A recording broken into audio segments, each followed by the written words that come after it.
Back in 2003, Bose released the original L1 system, which went on to revolutionize the PA world. However, the last update to this very popular speaker system came in 2012, and rivals have jumped on leaps and bounds since then. So in 2020, Bose are back with a brand new L1 system designed from the ground up, and today we're going to take a look at the Pro16, the speaker that sits in the middle of the range. Hi guys, welcome to Crossfader. My name's DJ Holland and this is the Pro16 by Bose, which sits in the middle of the brand new L1 family. Now the L1 family features the Pro8, which is the smallest system, the Pro16 and the Pro32. There's also two sub-modules, the Sub1 and the Sub2. Now the Pro16 comes with the Sub2, the larger of the two subwoofer designs. And there's a lot to like and a lot that's new about this new L1 range, including oval speaker designs, brand new column, and of course a brand new mixer section with Bluetooth connectivity. So make sure you check out the timestamps in the description below to skip to the section that you want to view most, because this video might drag on a little bit. It's going to be a big one. There's a lot to get into and a lot to learn. So let's get into it. So let's begin with the build quality of the brand new Bose L1 system. Now the Bose Pro8 and Pro16 models in the L1 range share a very similar form factor and come in three individual pieces. We have the line array speaker, the extender, and of course the bass unit, which includes the mixer, the power supply, and of course the subwoofer. Now starting with the line array speaker, this is constructed from a single piece of aluminium. It has plastic top and bottom covers, but this really does feel a high quality product. Inside that single tube, we've got 16 2-inch speakers, which are arranged in a manner to give 180 degrees of horizontal coverage. This means that one speaker is firing to the right, the one below it to the left, one below it to the right, next to the left, all the way down. And then this is actually a J-shaped configuration. So when you get down to the bottom three speakers are actually firing downwards. What this does, it allows the speaker to cover minus 30 degrees of vertical coverage. So if you're playing on a stage, elevated up above your audience, you cover that area below, closest to the front of the action. So there's no dead spots found. And it really does provide an amazing coverage of sound. We'll talk about that a bit more when we talk about audio quality. You connect the line array speaker either directly into the bass unit, should you be playing quite high up, elevated above your crowd, or if you're playing with these units on the floor, you connect it into this extender piece here. The extender piece is just made out of plastic, it's very lightweight. It doesn't really have any other purpose other than to lift up the line array. So this is the cheapest feeling part of the entire system, but that said, what do you expect? It's just a piece of plastic to raise it up. The fittings are all just push fits. They work on friction to keep themselves held in. When they are pushed together, they feel extremely sturdy. And when you come to take this apart, there's no buttons to release. There's no cables. It's just really, really simple. You can get one of these units set up in a matter of seconds. You really can. Now the Pro8, the Pro16, the Pro32 all come with an included carry case. So the bass unit has a little sleeve cover that goes over it with the handle being exposed, and the line array and the extender slide into a very neat bag that zips up. It's really nice to see that this is included in the product itself. And I'm not a big guy, but I can carry this around quite easily. It only weighs 25 kilograms, which for a system that packs as much audio punch as this is superb indeed. The buttons and the volume dial rotary encoders on the back of the mixer feel really, really premium. This is a unit that, you know, costs a lot of money. Let's not forget, it is an expensive speaker, but that said, it feels very much a premium product. So let's talk about the audio performance and the speakers included in the Bose L1 Pro16. So as we've already mentioned, there's 16 2-inch drivers inside the line array here. Now they are designed and are separated to cover 180 degrees of horizontal coverage. So if you can imagine almost like a fan just beaming out from the speaker from 90 degrees to to the side, completely parallel with the speaker, all the way around to the front and to the other side, you're going to have a very uniformed sound experience. So it doesn't matter if you've got guests sat down in the far corner of the room, if you've got guests at the back of the room, this is going to get a very uniform sound experience out across them all, and it's very, very impressive. I've not heard a line array speaker cover a room in sound as uniformed as this one does. I'm really, really impressed with that element of this speaker. It also has the added benefit that you can stand behind the speaker on the microphone and you're not really going to get any feedback, any distortion of any problems. It's really, really impressive. The top speaker is completely flat, so we're not aiming a speaker up at the ceiling. There's no unwanted reflections coming that way. And with the extender installed, this unit is 7 foot tall. So unless you're playing to a massive, room full of NBA players, you're going to be able to throw the sound way over the customer's heads and reach the back of the room. Now, as powerful as this is, the column array here, which is doing the highs and the mids, this is run at 250 watts from the integrated Class D amplifier, which is inside of the bass unit. The subwoofer is a very interesting design. It's an oval shape. This is called the racetrack subwoofer. So this has the same surface area roughly as a 15-inch subwoofer. It is unconventional. It's not usually how things are done.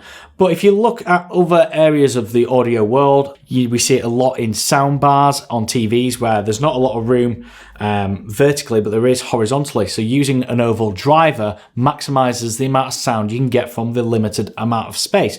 And that's what's been done here. So we've got a subwoofer that drops down to 42 Hertz. It's run at 1000 watts from the amplifier inside that Class D amplifier, and it's a neodymium driver. And I wouldn't say it's the punchiest subwoofer I've ever heard in my life, but what it does do, it really gets down low and it provides a very, very balanced sound with the tops. The thing what I found taking away from this speaker, what I'm taking away from the sound quality of this speaker, is that at almost every volume situation I've played it at, the sound has been unbelievably clear. It's been very uniformed. There's a lot of balance to the sound tonally. The instruments, the separation between the instruments, the vocalist, the bass, nothing is overwhelming in this system. It's a very, very nice sounding PA system. The system runs at an SPL of 118 continuously and peaks at 126. Those are the stats that they've given us on paper. In listening, this feels a lot louder, especially when you're running two of these systems side by side. They are very, very loud and will cover any small to medium size event comfortably. Very, very comfortably. There are more features inside the mixer, which we're going to talk about next, which will influence and change the sound dynamics and properties of the speaker. But used in a completely flat situation, this is a very loud, very portable, powerful system. So this is the brand new 3-channel integrated mixer found on the new L1 range. So this is the exact same no matter if you're buying a Pro 8, Pro 16 or a Pro 32 system. This brand new mixer is the exact same on all 3 models, and it comes with some really handy and innovative features, which makes the speaker system very versatile and opens up the speaker to be used in various situations. So starting with the top, we've got 3 individual controls here, parameter controls. These are for each channel individually, and you can control the volume, the bass, the treble, and on channels 1 and 2, reverb as well. These controls self-lit, so the selected function at the top is lit up. So if you're selecting volume, for example, that is lit up, perfect for when operating in dark environments. Pressing the encoder in will drop me down to treble, bass, and then reverb. The reverb option actually is really cool. If you press and hold in the volume button on the reverb light will start flashing, and that means the reverb has been turned off temporarily. So if you're using this PA system with, say, a band and you've got a bit of reverb on the guitar or maybe on the microphone, you can have that whilst you're singing and using it in the performance. And then when you want to talk to the crowd, just press and hold that button in and the reverb will start flashing. It's turned off. You can address your crowd and then get back into your performance by pressing and holding again. Underneath each volume control or each rotary encoder, there is a little light at the bottom which will light green when there is a signal detected. So if you're playing music through, you will get a strong green light, and then that light will flash red whenever the signal clips or peaks. Below each one of our volume encoders, we've got dedicated mute buttons for each channel should you want to quickly silence one of the channels. Below that, we then have the ToneMatch port on channels 1 and 2. We'll talk about that shortly because there's a lot in ToneMatch and it can vary your experience with this speaker quite significantly. On the right hand side, because we don't have ToneMatch, there is the Bluetooth bonding button, so you can pair up your Bluetooth to your phone for playback. So it does have integrated Bluetooth playback inside here. That's great for putting on a Spotify playlist whilst everyone's eating or something like that. And then below that, we have our input source. So we've got on channels 1 and 2 a combo XLR TRS port. So this accepts a TRS cable, 1/4-inch jack cable, and XLR for line level as well. So you can plug in vocalists, you can plug in DJs, you can plug in guitars. A whole variety of personal audio will go into there, and it's very, very versatile. Channels 1 and 2 underneath have a button for phantom power. Phantom power, for those that aren't aware, applies 48 volts to the item that's plugged into that. So it's used for condenser microphones, which are normally found in a studio scenario. Unfortunately, I'm a bit disappointed to see that the phantom power actually applies phantom to both channels 1 and 2 at the same time. You cannot decide which one is on phantom power and which one isn't. They're either both on phantom power or they're both not. So I'd like to see that changed, maybe in a firmware update in the future. Speaking of firmware updates, directly below channel 1, we have a USB Type-C port. This isn't for connecting to your computer and using this as a speaker for your computer. That won't work. This is solely for firmware updates.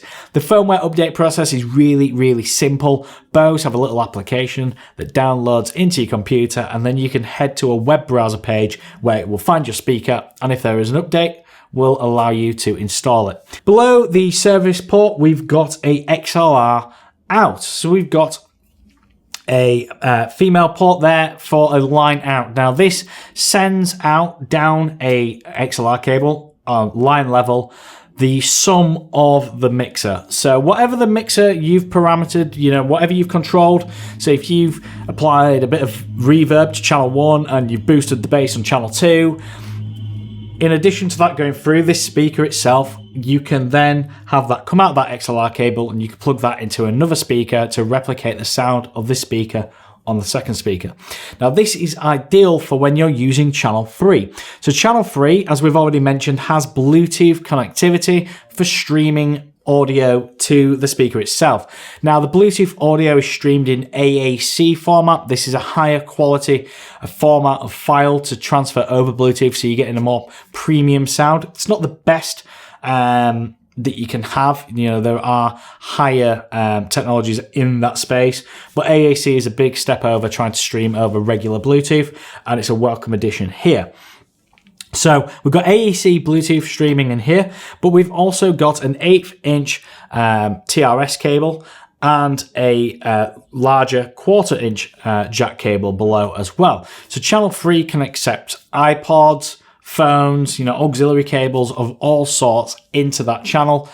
And unfortunately, when you think about it, if you've got, say, a phone, you can only pair your phone to one speaker at once, at least with iPhones anyway. And that's where this line out becomes very handy, because you can connect, say, an iPod via the auxiliary cable input here, or you can connect a phone via Bluetooth, play out of this one speaker, but connect your other speaker, your other L1, via the line out port, and that way you'll connect together and you'll get both speakers playing the same thing at once, which is great.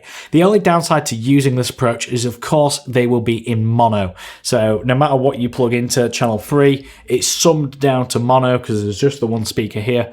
So you lose that stereo panning should it be important to you.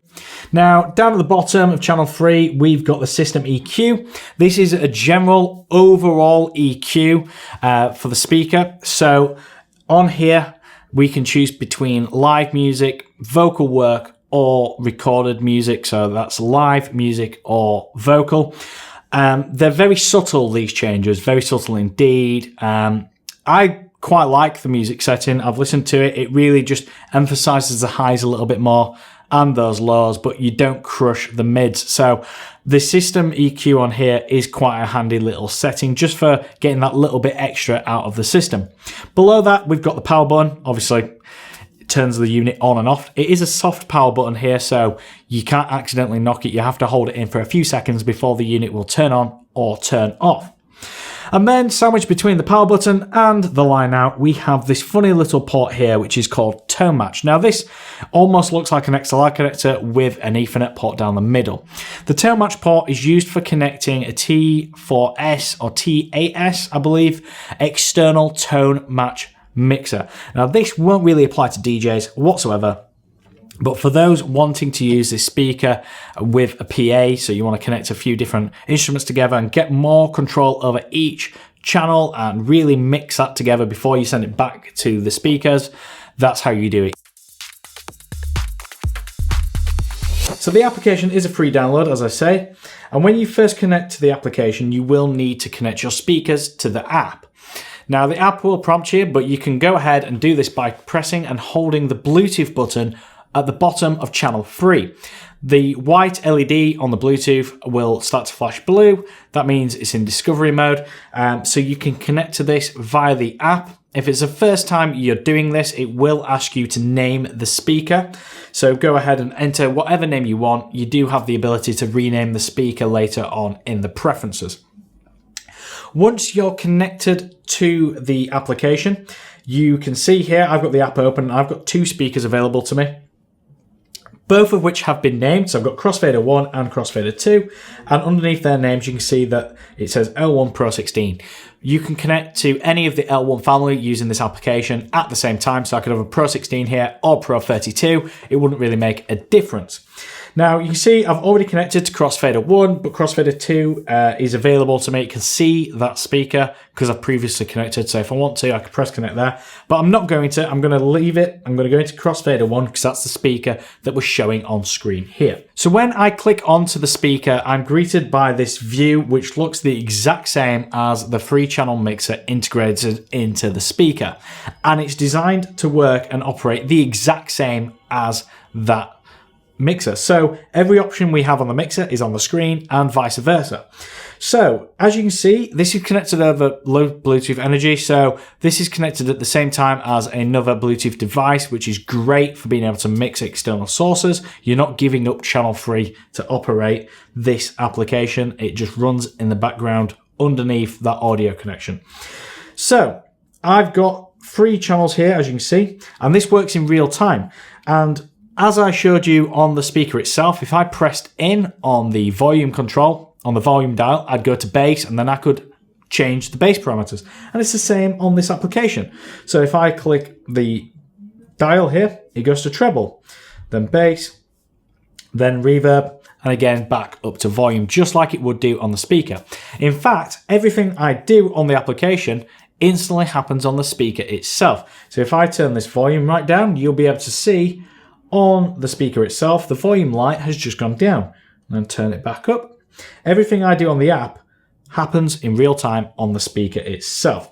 So if I want to mute a channel, I can do, just like that. So this app is brilliant for running out into the middle of the dance floor and tuning the system remotely, or if you've got some performers playing on, you can remotely mix them from your phone or iPad very easily. Down at the bottom, we've got our system EQ. So you can see I've got the system EQ off at the moment, but if I click this across to live, you can see it happening on the speaker as well. Then music, speech, and of course back to off. In the bottom right hand corner, we have a button that looks like a tick on numerous cards. This is scenes. So if I tune the speaker to a certain scenario and I like the way I've tuned it, I can save all those parameters as a scene. So if I press new scene, give this a name, review, done, save. So we're now in a scene. You can see that that button is now illuminated in white. As soon as I change a parameter of that scene, so let's go to the treble and pull that down, we've now got an orange dot on the scene button. This is showing me that I've actually not in that scene anymore. I've modified it. So I can go back to the scene. I can either save the change I've made, or I can reset the scene back to how it was. Alternatively, I can just get rid of all of them by zeroing the board. So that is the basis of the application, but there's a feature I've not really spoke about yet, and that's ToneMatch. What ToneMatch is, it's an EQ that's specifically designed for a instrument, microphone, or purpose by Bose, and this is applied to the channel before the bass, or the volume, or the treble, or the system-wide EQ. So ToneMatch, from default, you can press to mic. Now this is a generic microphone, a dynamic microphone setting. You can flick it to instrument, and this is for a steel string guitar as default, or we can turn it off. Now you will notice that when I click this to microphone, it's got a white LED on the speaker and it's white on the application. So how do we change which instrument or microphone we're using? Well, if we go up to the settings in the top right hand corner, this is where we can change certain parameters of the speaker. So if I go to channel 1, you can see microphone, default, handheld microphone. Below though, instrument, I've got high level music selected. So if I click on instrument, I've got a full list here of different instruments by different manufacturers. So if I've got a guitar playing, maybe I've got a Gibson, I can select a Gibson Les Paul EQ, and that will make channel 1 have the perfect, or what Bose thinks is the perfect EQ settings for a Gibson Les Paul being connected into that port. However, we're a DJ channel, we're not a guitar channel.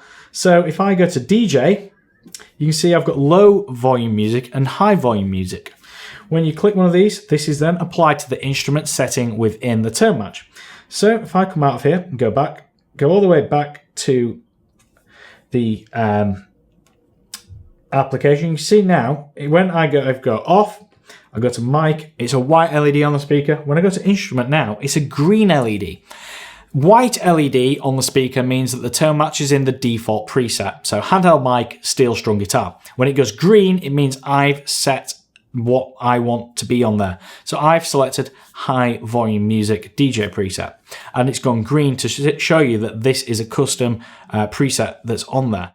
So the ToneMatch system is great and offers a load of versatility, and you can tune the speaker to suit different applications, different instruments, and really get the most out of it. However, I do have a problem with the DJ preset. When I use the DJ preset in either low volume or high volume mode, I found that the speaker lost a lot of its quality and a lot of what made the speaker kind of special to me in the way it sounded. With the high music preset on the ToneMatch and the speaker set to music mode, the bass was really, really heavy but quite muddy, and the highs were piercing. Really, really piercing. Like, ouch. When played at high volume, you didn't want to be close to the speaker. The mids became muddy and lost in the mix. And what I found was turning the ToneMatch off instantly improved the sound quality and the listening experience. No longer were the highs trying to take my eardrums out, and the bass, although not as strong, was more refined. So you'll have to play with this yourself, and maybe it's down to the room you're playing in, the amount of people you're playing with.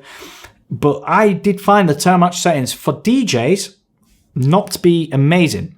That said, I've plugged in a Shure SM58 microphone, set the preset to it, and it sounded fantastic on the mic. So your experience may vary. And the fact that all these ToneMatch presets are inside the app, ready for you to get, so you don't have to go out and buy the expensive mixing board to connect into the ToneMatch port. You can access it all from your phone, and it's fantastic. That's really, really cool, and it's nice that it's in there and it's unique. So the application is great. We really like the ToneMatch feature for instruments, vocals. Not too keen on it in terms of DJing, but the application is a superb feature. I really, really, really like the ability to go into the dance floor, listen to what my audience is going to hear and tune it to suit the room I'm in. The ability to save that scene, so if I'm returning to this venue week in, week out, is a great time-saving feature. However, there is one major drawback with this application that I've found, and that's the fact that you can't control two speakers at once. So I had two speakers set up. I'm stood where I want my audience to listen to, and it was too bass heavy. I couldn't figure out what was going on. The mids were getting lost, and it was the ToneMatch feature that I was talking about earlier. However, I had to go into one speaker, connect to that speaker, mute that speaker, go into the other speaker, then start figuring out why I didn't like the sound of that speaker, tune it to how I want it to be, then mute that speaker, go back, remember what I did, apply it to that speaker. It was all just a big farce.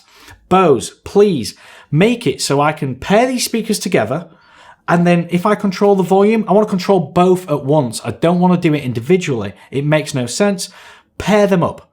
Be able to pair them. Add them to groups. Maybe like a group scenario where you can just control how many of these you've got. That would be ideal. That is how to improve this application. Apart from that, the app is slick. It's really intuitive. It mirrors the back of the speakers perfectly, and I love the control it offers. I just wish you could control more than one speaker at once. And there we have it. That is the Bose L1 Pro16. Now, this is the model that sits in the middle of the range. This is the sweet spot, as Bose like to sell it as. And I've got to agree with them. This is the perfect place between power and portability. And I'm really, really impressed by this product. Of course, it's expensive, and it is a premium product. You know, Bose are known for being a premium brand, and this is no different. The fit and finish of all this, the portability of it, the oval subwoofer allowing you to carry the sub box by your side instead of having a big clumbersome heavy thing trying to pull you over. Little touches like that make all the difference here. They really do. Now, as many of you may know, I'm a professional club DJ. That is where my income has come for the last 10 or 12 years. And due to circumstances this year, as you are all aware, there have been no gigs, and it's looking like most of the nightclubs around us will shut down, meaning there will be no gigs to go back to either. So I have already been looking myself at looking into mobile and event DJing and wedding DJing as a source of income, because there's a lot of weddings happening in the next couple of years, with all the weddings being cancelled this year.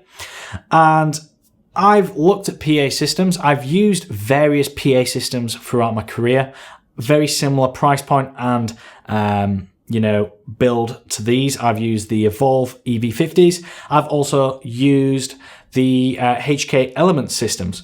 And this Bose system has taken me by surprise. It really has. It's more expensive than the Evolve EV50, but it's a more premium, polished, well-finished product.